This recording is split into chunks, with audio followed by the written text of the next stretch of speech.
Assalamu alaikum wa rahmatullahi ta'ala wa barakatuh. It's me Muhammad Uwais from Rotary Classic Chadra. Today I am going to present a topic of physics, that is charge and its properties. Charge is one of the most fundamental property of matter. Because of charge, electrical and magnetic effects comes into play. Without charge, electricity, circuit and modern electronics would not exist. So let us start from basics. What is charge?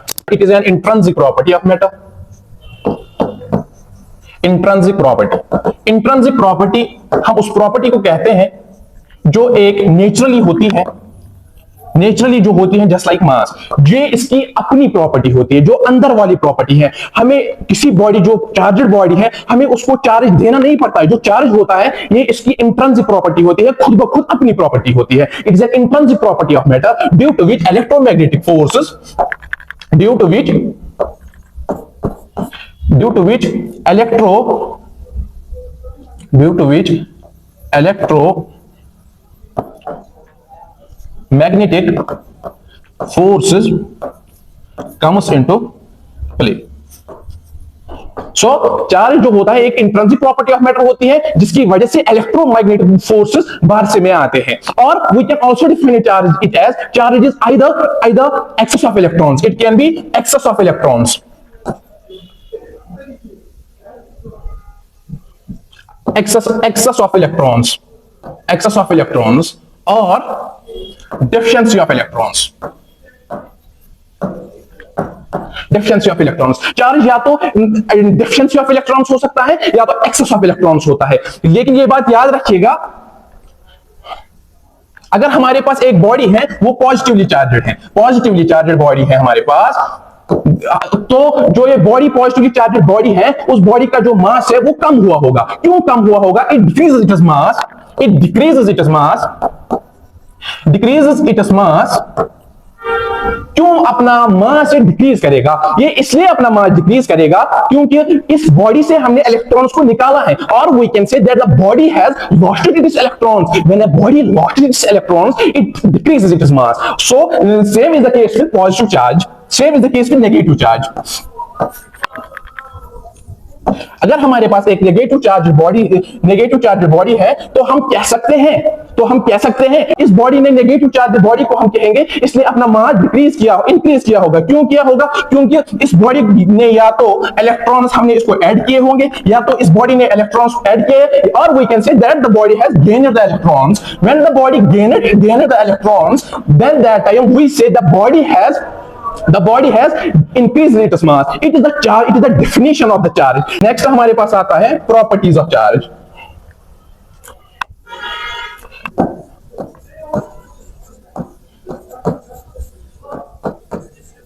Properties of charge.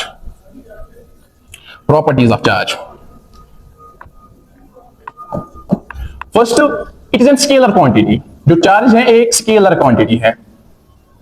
Charge जो है एक scalar quantity है। Scalar quantity हम उस quantity को कहते हैं जब हम we have only interest in magnitude. जब हमें सिर्फ और सिर्फ हमें मैग्नीट्यूड देखना होता है, हम सिर्फ मैग्नीट्यूड को देखते हैं, हम सिर्फ उस टाइम मैग्नीट्यूड को देखते हैं।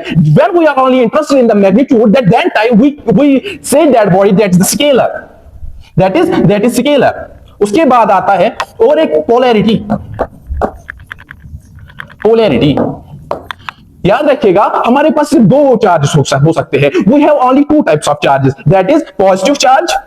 या तो हमारे पास पॉजिटिव चार्ज हो सकता है या तो नेगेटिव चार्ज हो सकता है। जो पॉजिटिव चार्ज है उसका वैल्यू होता है +1.6 इंटू 10⁻⁻19 कूलम। क्योंकि कूलम जो है ये ऐसा यूनिट ऑफ चार्ज होता है, ये होता है। और जो नेगेटिव चार्ज है इसका वैल्यू होता है -1.6 इंटू 10⁻⁻19 कूलम। इसके बाद हमारी और एक इंपॉर्टेंट प्रॉपर्टी ऑफ चार्ज आती है, that is third property of the charge, that is quantization.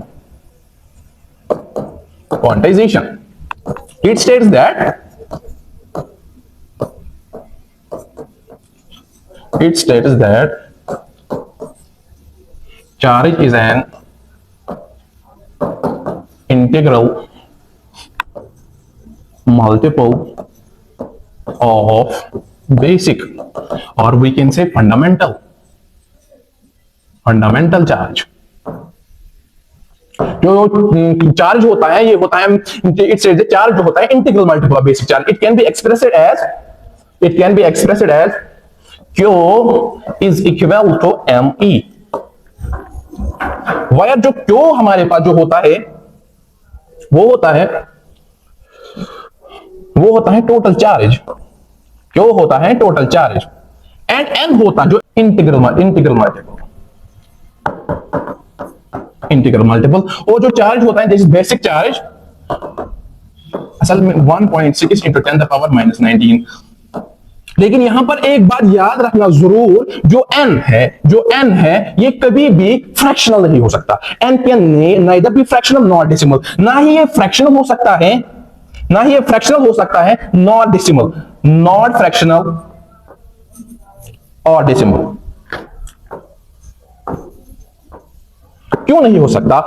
n हमारे पास ना ही फ्रैक्शनल हो सकता है ना ही डेसिमल हो सकता है. क्यों नहीं हो सकता? क्योंकि हम जानते हैं जब हम बात करते हैं एक बॉडी ने इलेक्ट्रॉन्स गेन किए हैं तब हम कहते हैं एक बॉडी ने इलेक्ट्रॉन्स गेन किए हैं या तो 1 या तो 2 या तो 3 या तो 4. हम इंटीजर में बात करते हैं.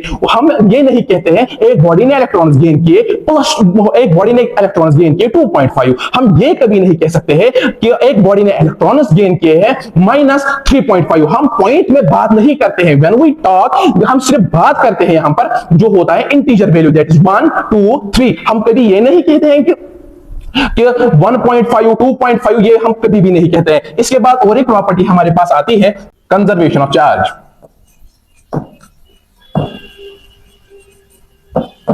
Conservation of charge. चार्ज जो होता है ये कंजर्व होता है. Charge of an isolated system remains constant. जो और we can say charge can neither be created not destroyed. Isolated system का जो चार्ज होता है वो होता है कांस्टेंट. मीन्स हम यहां पर एक एग्जांपल से समझेंगे इस बात को. अगर हमारे पास सिलिक है और हमारे पास गिलास है. अगर हमने इस सिलिक से इस गिलास को रब किया वहां पर क्या होगा? वहां पर जो एक गिलास है ये अपने इलेक्ट्रॉन जो है ये लूज करता है. लेकिन वो इलेक्ट्रॉन जाते कहां है? वो जाया होते हैं? नहीं, वो जाया नहीं होते हैं. वो कहां जाते हैं? That electrons that have lost by glass और गेन्ड बाय द सिलिक. यम इलेक्ट्रॉन्स ग्लास लूज करा तम इलेक्ट्रॉन्स सिलिक गेन करा. तम क्या समझ तरह सोन टोटल चार्ज रोजान कांस्टेंट जाए गसान.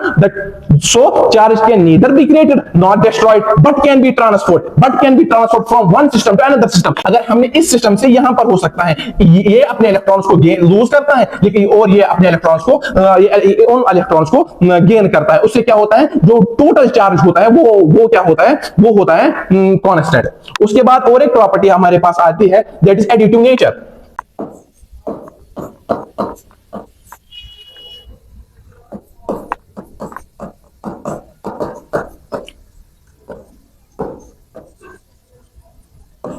एडिटिव नेचर से क्या हम कह सकते हैं? Additive nature the total charge is equal to, जो हमारा सारा चार्ज है वो बराबर होता है summation of all the individual charges. वो होता है बराबर summation of all individual charges.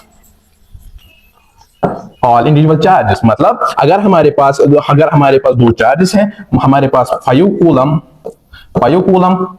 और 3 कूलम चार्ज है. ये सिंपली हमारे पास जो आंसर आएगा वो आएगा 8 कूलम. क्योंकि मैंने आपको पहले ही कहा जो एक चार्ज होता है एक स्केलर क्वांटिटी है. हमें यहां पर डायरेक्शन की ओर नहीं देखना है. We have only interest in the magnitude. So ये फॉलो करता है सिंपल अलजेब्रा. ये वेक्टर एडिशन को फॉलो नहीं करता है क्योंकि वेक्टर को हमें डायरेक्शन की ओर देखना पड़ता है. अगर एक बॉडी यहां से, अगर एक फोर्स यहां से लगता है, अगर दूसरा यहां से लगेगा तो रिजल्टेंट यहां से आएगा. हमें यहां पर वहां जाने की कोई जरूरत नहीं होती है क्योंकि जो यहां पर चार्ज हमारे पास होता है वो क्या होता है? वो स्केलर होता है. That is why it follows simple algebra. इसके बाद हमारी और एक प्रॉपर्टी आती है जो चार्ज है चार्ज जो होता है ये it shows different effects. Charge हमारे पास डिफरेंट इफेक्ट्स दिखाता है, डिफरेंट इफेक्ट्स। चार्ज जो होता है ये डिफरेंट इफेक्ट शो करता है। जैसे कि अगर चार्ज एट रेस्ट हो, एट रेस्ट अगर चार्ज रेस्ट पे होता है, देन जो ये बनाता है इलेक्ट्रिक फील्ड, जो खुद ब खुद एक बड़ा टॉपिक है, इलेक्ट्रिक फील्ड, इलेक्ट्रिक फील्ड।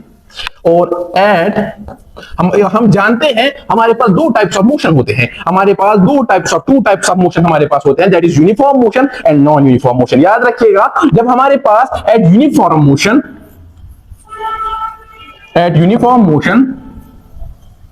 ये दोनों बनाता है, एक तो बनाता है electric field as well as it produces magnetic field also. ये एक इलेक्ट्रिक फील्ड भी बनाता है और मैग्नेटिक फील्ड भी बनाता है। So we can right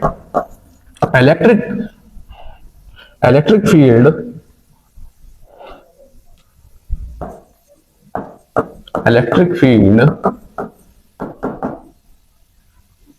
and also magnetic field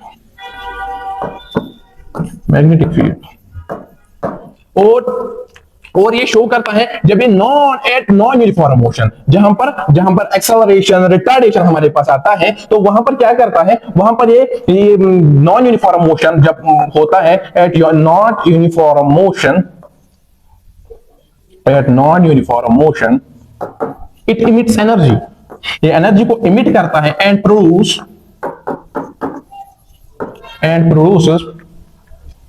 electromagnetic waves. जब ये नॉन यूनिफॉर्म मोशन में होता है तब ये क्या करता है, तब ये एनर्जी को इमिट करता है। जब ये एनर्जी को इमिट करता है तो ये अपने और बनाता है इलेक्ट्रोमैग्नेटिक वेव्स, जो एक बड़ा टॉपिक है जिसे हम कहते हैं electromagnetic waves. It was all about charge and its properties. Stay tuned with Rodrick classes चार्डरा। Keep learning, keep growing. Thank you.